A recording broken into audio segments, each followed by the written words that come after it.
আজ আমরা দ্বাদশ শ্রেণীর ভৌমজল সম্পর্কে পড়ব। ভৌমজল কাকে বলে?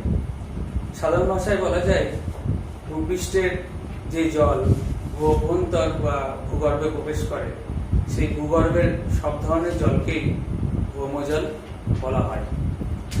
তবে ডক্টর আর.এন. লোধার মতে the water that occupies pores and soils under the surface and above the layer of the permeable materials is known as groundwater. অর্থাৎ মহাকাশের টানে ভূপৃষ্ঠে পতিত বৃষ্টির জল বা তুষারপাতের জল বা প্রবাহিত নদীর জল আমাদের ভূত্বকের ফাটল কিংবা ছিদ্রের মধ্যে দিয়ে ভূগর্ভে প্রবেশ করে যখন সঞ্চিত হয় তখন তাকে আমরা ভৌমজল বলতে পারি। মিয়েন্টার অ্যাডমে মারিয়েত্তো ইনি হচ্ছেন একজন প্রফেসর। এই প্রফেসরকে ভৌম জলবিদ্যার জনক বলা হয়, কারণ তিনি ভৌম জলবিদ্যা নিয়ে পরে পড়াশোনা করেছেন এবং তার ভৌমজল নিয়ে বিভিন্ন রকম তত্ত্ব প্রকাশিত হয়েছে, তাই তাকে ভৌম জলবিদ্যার জনক বলা হয়। ভৌম জল, এই ভৌম জল উৎস অনুসারে বিভিন্ন রকমের হয়, যেমন আবহিক বা মেটিওরিক ওয়াটার। আবহিক জল বা মেটিওরিক ওয়াটার সাধারণত বায়ুমণ্ডলের জলীয় বাষ্প ঘনীভূত হয়ে বৃষ্টিপাত অথবা তুষারপাত অথবা শিশির তুহিন রূপে যখন আমাদের ভূপৃষ্ঠে নেমে আসে তখন সেটা ভূত্বকের ফাটলের বা ছিদ্রের মধ্যে দিয়ে ভূ অভ্যন্তরে বা ভূগর্ভে প্রবেশ করে। তখন সেই জলকে আমরা বলতে পারি আবহিক জল। সেটি ভূ অভ্যন্তরে প্রবেশ করে এবং ভৌম জলের এই জলই হচ্ছে মূল উৎস। দ্বিতীয়ত সহজাত জল বা কোনেট ওয়াটার। পাললিক শিলা যখন সমুদ্রের নিচে কিংবা হ্রদের তলায় জমা হয় অর্থাৎ গঠন হয় তার, তখন সেই শিলার মধ্যে কিছু জল রয়ে যায়। সেই জল সহজাতভাবে রয়ে যায় বলে তাকে সহজাত জল বা কোনেট ওয়াটার বলে।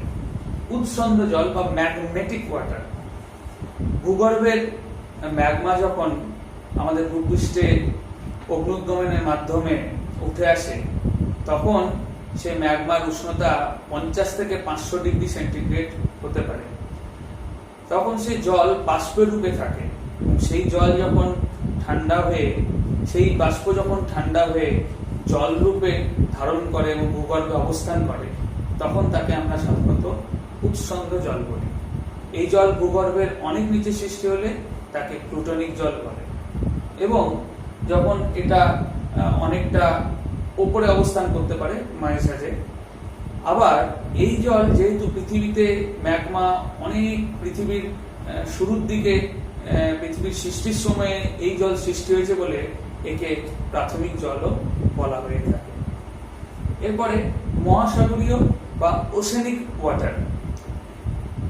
সাধারণত উপকূল অঞ্চলে সমুদ্রভাগ থেকে স্থলভাগের দিকে যেখানে এই স্তর রয়েছে সম্পৃক্ত স্তর, সেখানে সমুদ্রের জল বাইরে বেরিয়ে আসে এবং ভূগর্ভে অবস্থান করে, তখন তাকে আমরা বলতে পারি মহাসাগরীয় জল। এরপরে ঘনীভূত জল বা কনডেন্সড ওয়াটার। বায়ুমণ্ডলের জলীয় বাষ্প অনেক সময় শিলার মধ্যে শিলার ফাটলে অবস্থান করে। এই জলীয় বাষ্প অনেক সময় জলে পরিণত হয়ে যায় এবং শিলার মধ্যে অবস্থান করে, তাকে বলা হয় ঘনীভূত জল। অনেক সময় শুষ্ক অঞ্চলে এই জল দেখতে পাওয়া যায়। অত্যাধিক উষ্ণতার ফলেও কিন্তু এই জলের বাষ্পীভবন ঘটে না। তাহলে আমরা দেখতে পেলাম যে কতগুলো ভৌমজল উৎস অনুসারে ভৌমজলকে ভাগ করা যেতে পারে। এই ধরনের জলগুলি সাধারণত আমরা ভূগর্ভে পেয়ে থাকি। এই ভৌমজল যে সৃষ্টি হয় সেক্ষেত্রে কতগুলো শর্ত রয়েছে। কিছু কিছু কারণ বা শর্ত ভৌমজলের ভান্ডারকে প্রভাবিত করে থাকে। প্রথম হচ্ছে বৃষ্টিপাত। বৃষ্টিপাত কিভাবে? বৃষ্টিপাতই হচ্ছে ভৌমজলের প্রধান উৎস।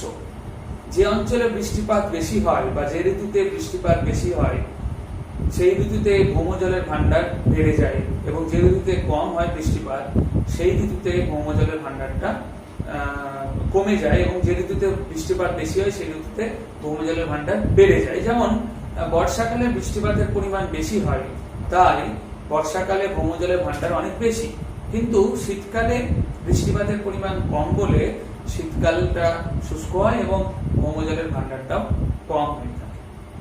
দ্বিতীয়ত হচ্ছে প্রবেশ্য এবং অপ্রবেশ্য শিলাস্তরের অবস্থান। প্রবেশ্য ও অপ্রবেশ্য শিলার অবস্থান।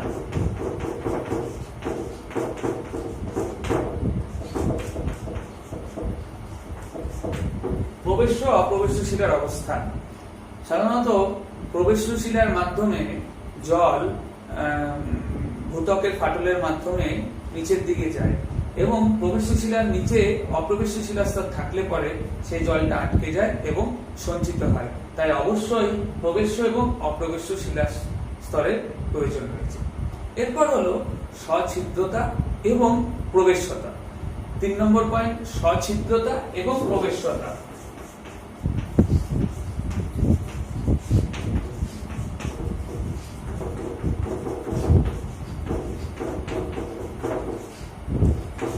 সছিদ্রতা ও প্রবেশ্যতা। সছিদ্রতা পোরোসিটি, প্রবেশ্যতা পারমিয়েবিলিটি।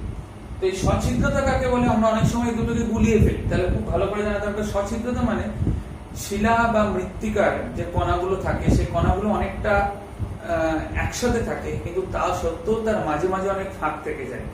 এই ফাঁকগুলোর মাধ্যমে জল নিচের দিকে চলে যেতে পারে।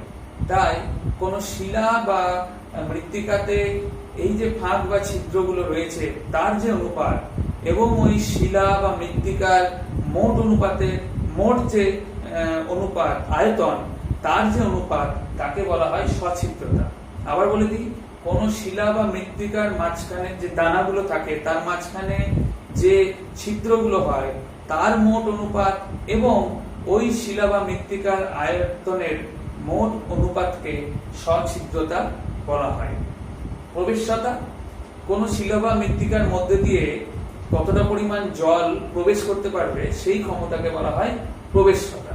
তাহলে কোন শিলার সছিদ্রতা এবং প্রবেশ্যতা থাকার প্রয়োজন আছে। যেমন বেলে পাথর, তার মধ্যে সছিদ্রতাও রয়েছে এবং জলও প্রবেশ করতে পারে।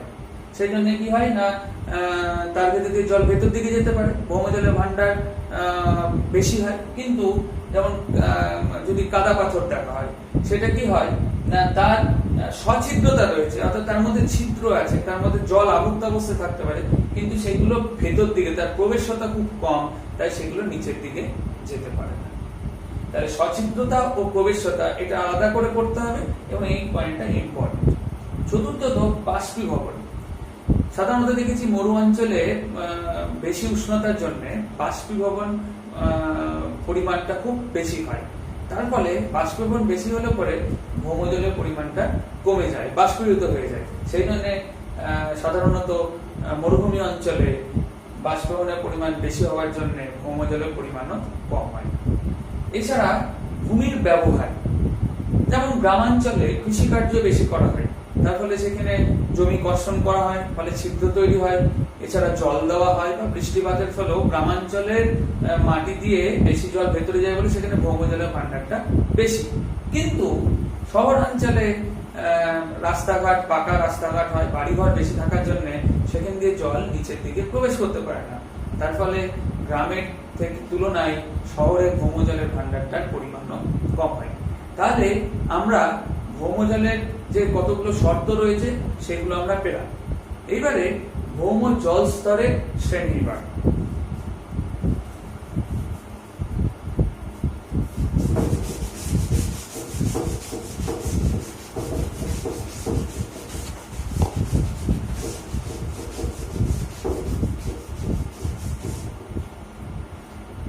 ভৌম জল স্তর, এই যে ভৌম যে জল রয়েছে তার স্তরকে দুটো ভাগে ভাগ করা যেতে পারে।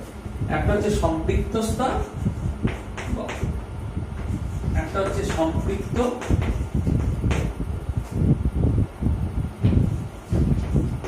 একটা হচ্ছে অসম্পৃক্ত।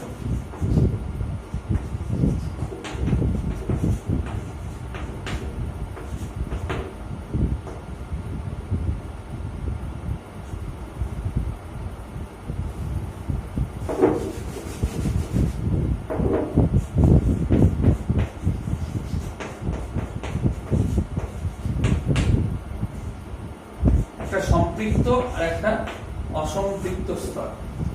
ভৌম জলস্তরকে এই দুটি ভাগে ভাগ করা যায়, সম্পৃক্ত স্তর এবং অসম্পৃক্ত স্তর। আমরা যদি একটা ছবি এঁকে দেখাই তাহলে খুব সুন্দর হবে।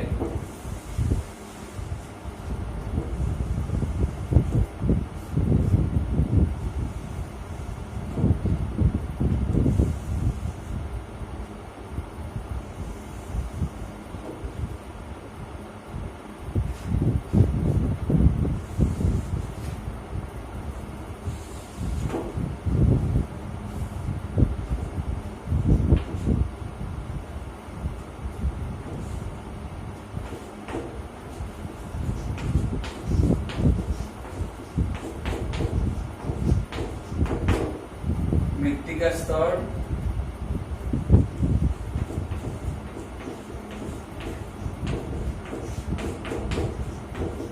মধ্যবর্তী স্তর,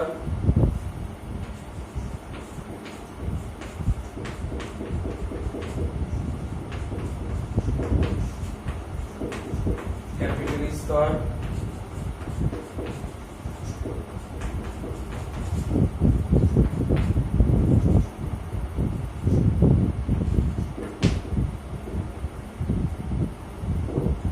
সম্পৃক্ত স্তর,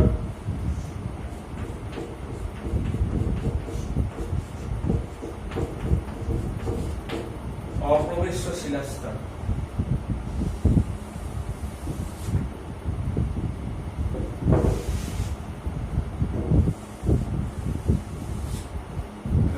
ভৌম জলস্তর।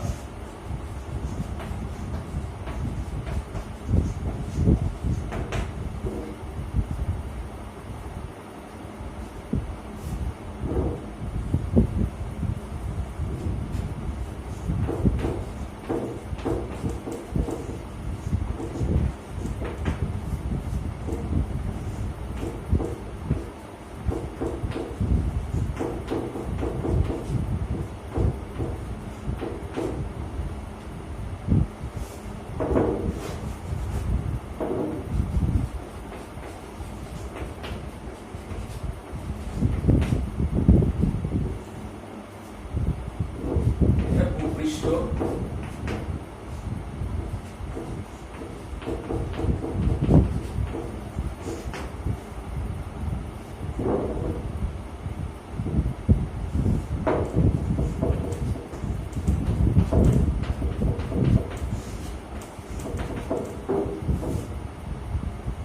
এটা দেখতে পাচ্ছি আমরা, এই যে যেটা দেখছি আমরা, এটা হচ্ছে দুটো ভাগ করা হয়েছে ভৌম জলস্তরকে।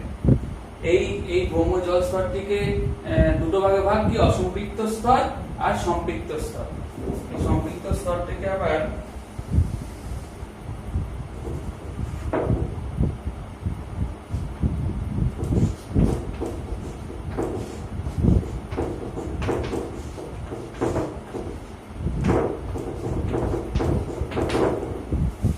ছবিটি দেখতে পাচ্ছ। প্রথমে বলি অসম্পৃক্ত স্তর, অর্থাৎ ভূপৃষ্ঠের এই যে আমরা দেখতে পাচ্ছি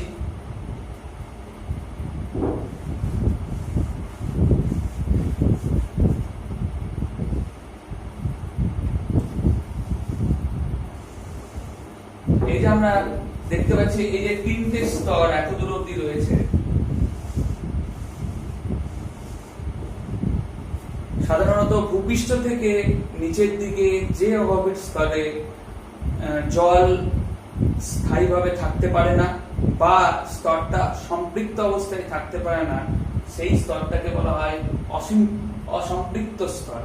ভূপৃষ্ঠ থেকে ঠিক নিচে অবস্থান করে এবং এই স্তরে জল স্থায়ীভাবে থাকতে পারে না, তাই একে বলা হচ্ছে অসম্পৃক্ত স্তর। এই অসম্পৃক্ত স্তরকে আবার তিনটি ভাগে ভাগ করা যায়। সবার প্রথমে হচ্ছে মৃত্তিকা স্তর, অর্থাৎ ভূপৃষ্ঠের ঠিক নিচে অসম্পৃক্ত স্তরের প্রথম স্তর হলো মৃত্তিকা স্তর, যে স্তর থেকে উদ্ভিদরা তাদের জল নিয়ে থাকে। এই স্তরটার মধ্যে উদ্ভিদ তাদের মূলগুলোকে এখানে নিয়ে যায়, ছড়িয়ে যায় এবং এখান থেকে জলটা সংগ্রহ করে। এখান থেকে জলগুলো বাষ্পীভবন ঘটে থাকে এই স্তর থেকে। দ্বিতীয় স্তরটির নাম হচ্ছে মধ্যবর্তী স্তর।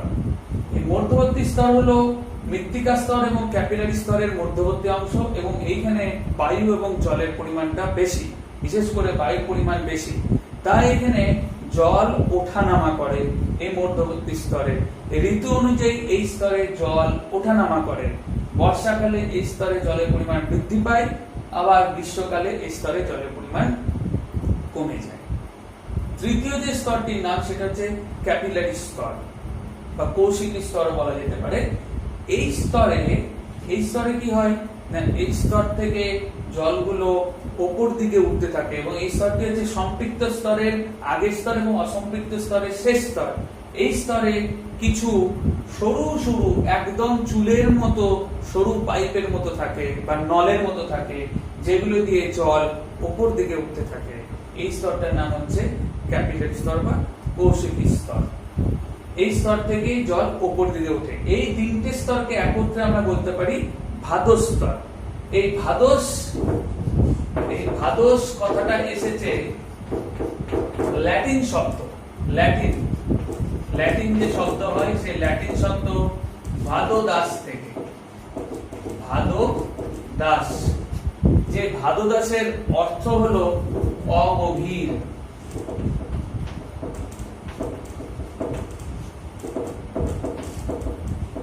অগভীর অর্থাৎ ভূপৃষ্ঠের ঠিক নিচে যে অগভীর স্তর রয়েছে, যেখান থেকে জল নিচের দিকে চলে যায়, সেই স্তরকে বলা হচ্ছে ভাদস স্তর। এবং যে জলটা নিচের দিকে চলে যায় তাকে বলা হয় ভাদস জল বা ভাদস ওয়াটার। ভাদস জল বা ভাদস ওয়াটার। সাধারণত এই অসম্পৃক্ত স্তরটাকে ভাদস স্তর বলা হয়ে থাকে। যেখানে ভাদস স্তর আমি লিখে রেখেছি, অসম্পৃক্ত স্তরকে বলা হয় সাধারণত ভাদস স্তর। তাহলে ভাদস কথাটির অর্থ হলো ভাদোদাস, যার অর্থ হচ্ছে অগভীর, এবং এখান থেকে যে জল সম্পৃক্ত স্তরের দিকে নেমে যায় তাকে বলা হচ্ছে ভাদস ওয়াটার বা ভাদস জল। এরপরে স্তর হলো সম্পৃক্ত স্তর, অর্থাৎ ঠিক অসম্পৃক্ত স্তরের নিচে থেকে শুরু হয়ে একদম নিচের দিকে অপ্রবেশ্য শিলাস্তর অবধি যে স্তরটি রয়েছে, যেখানে সব সময় জল পাওয়া যায়, যেখানকার মাটি কণাগুলোর মধ্যে সবসময় জলে পরিপূর্ণ থাকে, তাকে বলা হচ্ছে সম্পৃক্ত স্তর। এই সম্পৃক্ত স্তরে আরেকটি নাম হলো ফ্রিয়েটিক স্তর। ফ্রিয়েটিক, এই যে ফ্রিয়েটিক কথাটা, এই ফ্রিয়েট,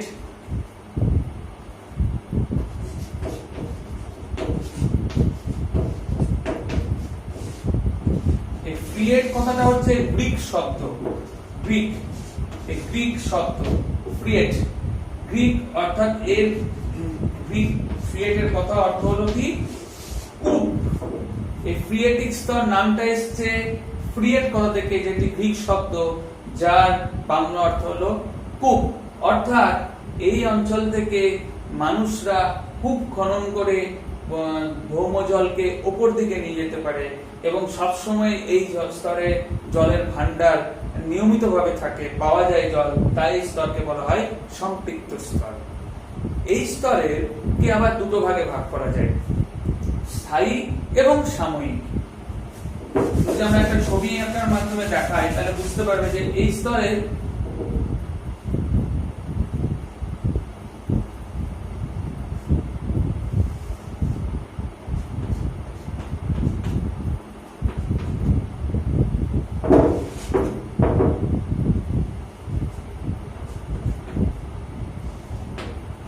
এটা হচ্ছে সাময়িক সম্পৃক্ত স্তর, এটা হচ্ছে সব সময় জল থাকে, অর্থাৎ স্থায়ী সম্পৃক্ত স্তর। আর এইগুলো হচ্ছে হ্রদ, দুই দিকে দুটি হ্রদ আমরা দেখতে পাচ্ছি।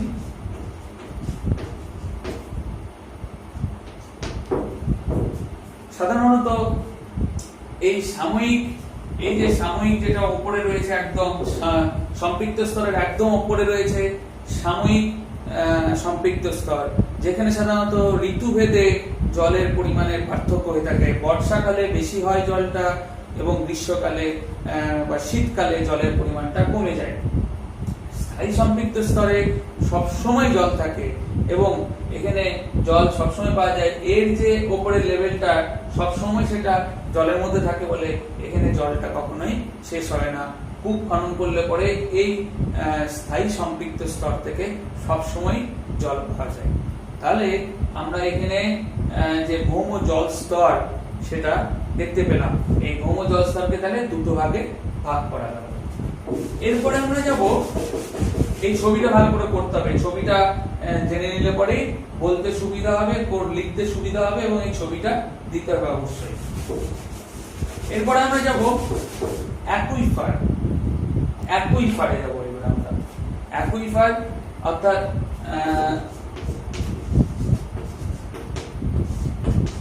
ভৌম জলবায়ু স্তর। অ্যাকুইফার সাধারণত প্রবেশ্য শিলাস্তরের নিচে অপ্রবেশ্য শিলাস্তর থাকলে সেই প্রবেশ্য শিলাস্তরের মধ্যে দিয়ে জল অপ্রবেশ্য শিলাস্তরে যায় এবং সেখানে গিয়ে জমা হয়, তাকে বলা হয় জলবায়ু স্তর বা অ্যাকুইফার। এই অ্যাকুইফার কথাটা এসছে গ্রিক শব্দ অ্যাকুয়া, মানে হচ্ছে জল, আর এই ফার কথাটা এসছে ফেরা, তারপরে ফেরো, FERRO, যার অর্থ হচ্ছে জল ধারণ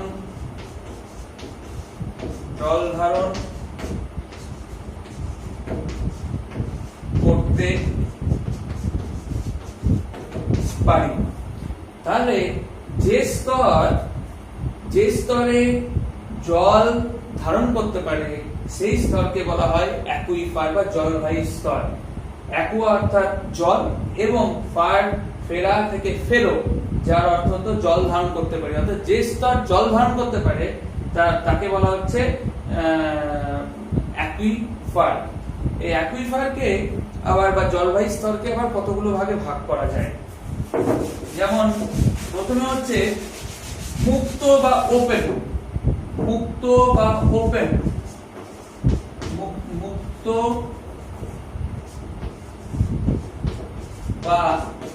ওপেন মুক্ত জলবায়ু স্তর বা ওপেন অ্যাকুইফার।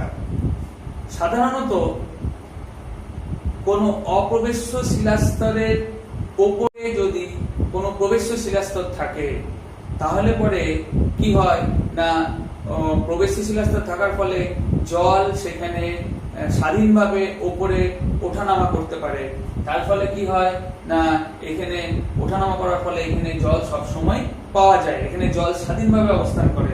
এখানে কি হয় না, প্রবেশ্য যদি শিলাস্তর থাকে, এখানে যদি প্রবেশ্য শিলাস্তর হয় তাহলে ঠিক তার নিচে কি থাকে, অপ্রবেশ্য শিলাস্তর থাকে।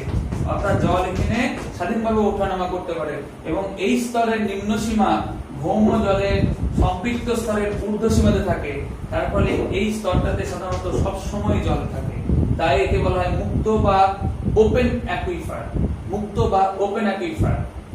এই স্তরের পরে দ্বিতীয়টা হলো বদ্ধ বা ক্লোজড অ্যাকুইফার। যখন এই ছবিটা বুঝতে দিই,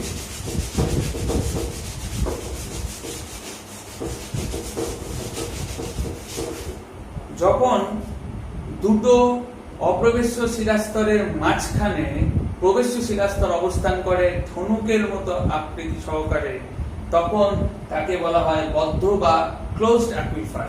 সাধারণত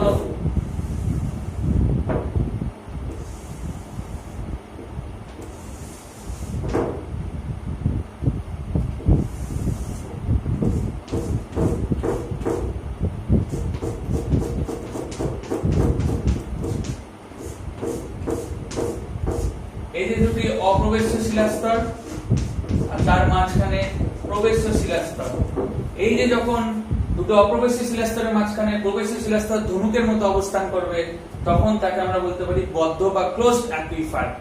একে আর্টিজিও অ্যাকুইফারও বলা হয়ে থাকে।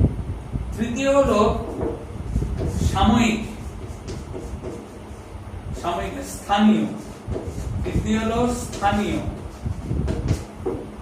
স্থানীয় জলবায়ু স্তর। সাধারণত যখন কোনো মুক্ত জলবায়ু স্তরের নিচে যখন ওপরে যখন স্থানীয়ভাবে যখন কোনো এই যে এরকম ভাবে যখন স্থানীয়ভাবে যখন কোনো জলবায়ু স্তর গঠিত হয়, তখন তাকে বলা হয় স্থানীয় জলবায়ু স্তর। স্থানীয় জলবায়ু স্তর বা পার্সড অ্যাকুইফার বলে বলা হয়ে থাকে। কোথায় হয় না, ঠিক যে ওপেন বা মুক্ত জলবায়ু স্তর আছে, অর্থাৎ তার উপরে প্রবেশ্য শিলার উপরে কোনো অপ্রবেশ্য শিলাস্তর থাকে না, তার নিচে থাকে। তো এই প্রবেশ্য শিলাস্তরের উপরেই যদি স্থানীয়ভাবে একটা ছোট করে অ্যাকুইফারের গঠন হয়, তাহলে সেটাকে বলা হবে কি, সেটাকে বলা হবে স্থানীয় অ্যাকুইফার। আবার অনেক সময় কি হয় না, কোনো অ্যাকুইফারের নিচে যদি অ্যাকুইক্লুড বা অ্যাকুইটার্ড থাকে, অ্যাকুইক্লুড বা অ্যাকুইটার্ড যদি এইসব জায়গাতে থাকে, তাহলে পরে কি হয় না, জল আস্তে আস্তে নিচের দিকে পড়তে থাকে। তখন তাকে আমরা নাম দিয়ে থাকি লিকুইফাইড লিকড অ্যাকুইফার।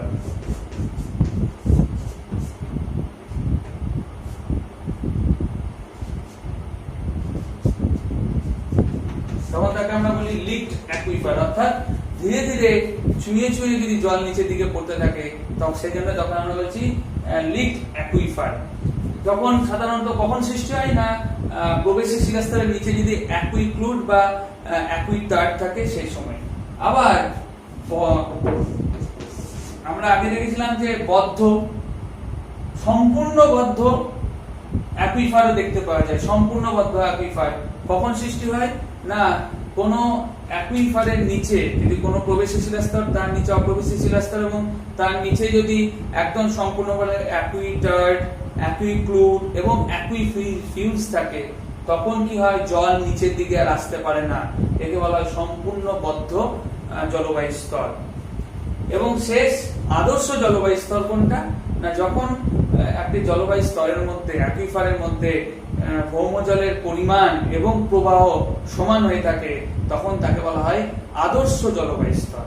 তখন তাকে বলা হয় আদর্শ জলবায়ু স্তর। তাহলে 6টা ভাগ করা গেল। একটা আদর্শ আগে হলো, এবং অতি আবদ্ধ, এটা বলতে পারো অতি আবদ্ধ বা সম্পূর্ণ আবদ্ধ জলবায়ু স্তর বলা যেতে পারে আগেরটা। তাহলে আমরা দেখলাম যে জলবায়ু স্তরকে আমরা কতগুলো ভাগে ভাগ করতে পারলাম না, আমরা 6টা ভাগে ভাগ করতে পারলাম। ছবিটা যদি এরকম ভাবে একটা ছবি আঁকা যেতে পারে, যেটা দেখলে পরে পরিষ্কার তোমরা বুঝতে পারবে।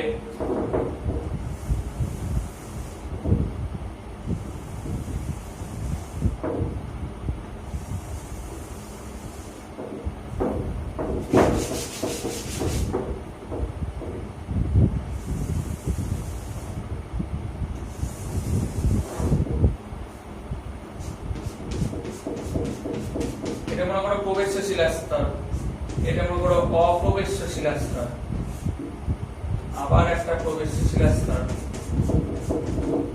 আবার এখানে অপ্রবেশ্য শিলাস্তর।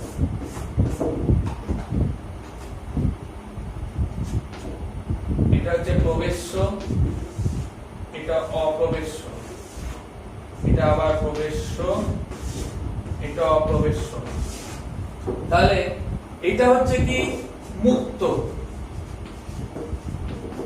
এটা হচ্ছে কি এই প্রবেশ্য শিলাস্তরটা কি, এটা হচ্ছে আবদ্ধ। আর এই মুক্তর উপরে যখন ছোট করে একটা আলাদা সৃষ্টি হবে, তখন তাকে আমরা বলবো স্থানীয় জলবায়ু স্তর। স্থানীয় সাধারণত এইসব জায়গা থেকে যখন বৃষ্টিপাত হয়, এইসব জায়গা থেকে যখন বৃষ্টিপাত হয়, তখন জল গিয়ে প্রবেশ করে কোথায়? এইখানে জল গিয়ে এই স্তরে প্রবেশ করে এবং এইখানে জলের চাপ এত বেশি থাকে যে এখান থেকে যদি আমরা বোরিং করি বা গর্ত করি তাহলে জল অটোমেটিক ভাবে পাশ দিয়ে কি হবে? পুরো ফোর্সে বাইরে বেরিয়ে আসতে থাকবে।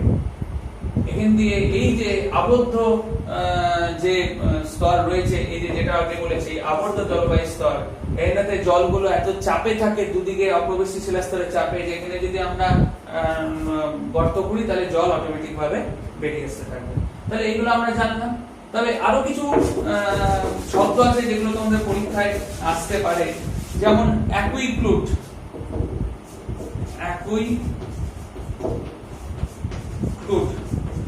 সাধারণত প্রবেশ্য শিলাস্তরের নিচে এবং প্রবেশ্য শিলাস্তর নিচে এবং উপরে যদি কাদা পাথর এবং সেল থাকে, ভালো করে শুনতে হবে অ্যাকুইক্লুটটা কি। প্রবেশ্য শিলাস্তরের নিচে এবং উপরে যদি কাদা পাথর এবং সেল থাকে তাহলে পরে কি হবে? জল ধীরে ধীরে নিচের দিকে নামতে থাকে, তবে সেখানে জল অল্প পরিমাণে থাকে এবং সেখান থেকে জল কিন্তু অন্য জায়গায় যেতে পারে না। অল্প পরিমাণ থাকে বলে সেখান থেকে কূপ খনন করে আমরা জল পেতে পারি না। অ্যাকুইটার্ট কি? যখন ওই একটা অ্যাকুইফারের নিচের দিকে কাদা পাথর বা সেল থাকবে, তখন কি হয়? জল নিচের দিকে আসে কিন্তু সেখানে জমেও না, বা জমলে অল্প পরিমাণ জমে কিন্তু কোনো রকম ভাবে প্রবাহিত হতে পারে না, তখন সেই স্তরটাকে আমরা বলতে পারি অ্যাকুইটার্ট। অ্যাকুইফিউজ কি? যখন কোনো প্রবেশ্য কোনো অ্যাকুইফারের নিচে বা চারিদিকে যখন ব্যাসাল্ট, গ্রানাইট বা অন্যান্য অপ্রবেশ্য শিলাস্তর দ্বারা ঘেরা থাকে, তখন ওইখান দিয়ে জল একদমই নিচে যেতে পারে না, তাকে বলা হয় অ্যাকুইফিউজ। এরপর একটা কি আছে? অ্যাকুইডাক্ট। যখন ভূ-অভ্যন্তরে ভূপৃষ্ঠ থেকে যখন আমরা কূপ খনন করি, এই যে অ্যাকুইফারের মধ্যে দিয়ে কূপ খনন করা হলো, তখন সেই তাকে পরিভাষায় বলা হয় অ্যাকুইডাক্ট। তাহলে এই যে অ্যাকুইক্লুট, অ্যাকুইটার্ট, অ্যাকুইফিউজ, অ্যাকুইডাক্ট, এগুলো ভালো করে পড়তে হবে। আর তিনটে জল আছে, মানে ভৌম জল যেটা রয়েছে সেটা হচ্ছে হাইগ্রোস্কোপিক ওয়াটার। হাইগ্রোস্কোপিক ওয়াটার এই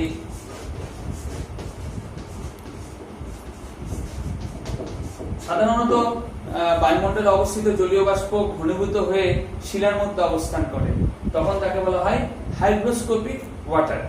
হাইগ্রোস্কোপিক ওয়াটার। দ্বিতীয় আরেক ধরনের জল আছে, এটাকে বলা হয় gravitational water. Gravitational water. Gravitational ওয়াটারটা কি? গ্র্যাভিটেশনাল ওয়াটার হচ্ছে পৃথিবীর মাধ্যাকর্ষণ শক্তির ফলে শিলার মধ্যে থাকা জল নিচের দিকে ভূ-অভ্যন্তরে নেমে চলে আসে, তখন সেই জলকে আমরা বলতে পারি গ্র্যাভিটেশনাল ওয়াটার। একটা হচ্ছে কি? Capillary water.